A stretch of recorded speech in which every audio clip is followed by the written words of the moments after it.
Mommy's right here. Who's done?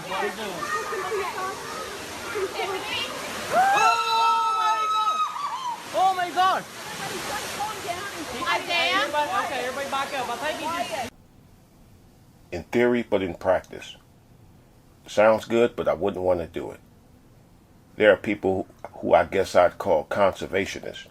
They will use the toilet as everyone does every day, but they won't flush their toilet until it's full. Bodily waste piling up for days because they have the audacity to consider water as something that shouldn't be wasted. How dare they, right? How dare they think that? That's a good spirit to have, but I wouldn't want to do that. This is Democracy Now!, democracynow.org, the War and Peace Report. I'm Amy Goodman. As we continue to look at the fires raging through the Amazon, killing wildlife, destroying indigenous communities.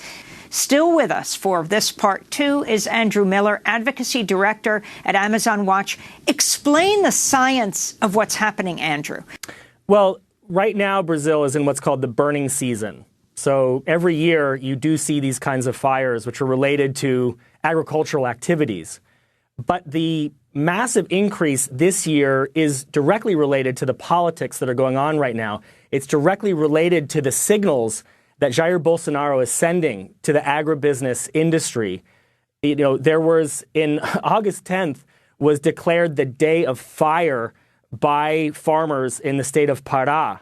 The local farmers talked about how they were very much emboldened by Jair Bolsonaro and what he's been saying and the policies that he's been putting forth.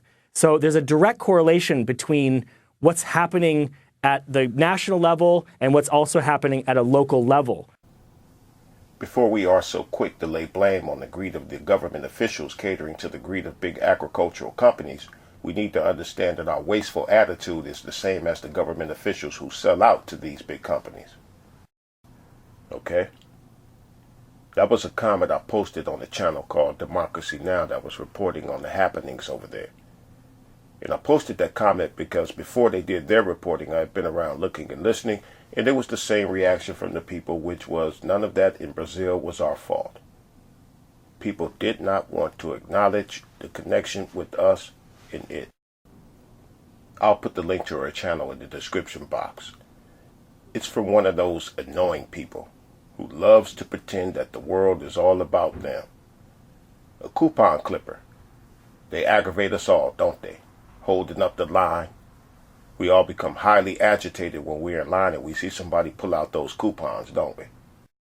But if we had the attitude of people like that, the coupon clipper, then I don't think that our landfills would be so full, and these agricultural companies wouldn't see us as such a profit. Our aggravation and agitation towards coupon clippers is what makes fires. Us cringing at the thought of letting the waste from our bowels accumulate in the toilet for days is what makes fires in Brazil. This is a woman named Celia, a member of the Paraxá indigenous community. Look what they've done to our reservation. For 2 years we've been fighting to preserve this land, and now those troublemakers come here and set fire to our village. As if it were not enough, the Valley Mining Company kills our river, our people, our source of life. And now they've come and set fire to our reservation. We won't stay quiet. Tomorrow, we will close the road, and we want the media to defend us. Another part of that conspiracy is it's not only big companies and government officials, but it's also the farmers that are setting the fire so to make their land more appetizing to these companies. And of course, these companies are looking to satisfy the world's overconsumption.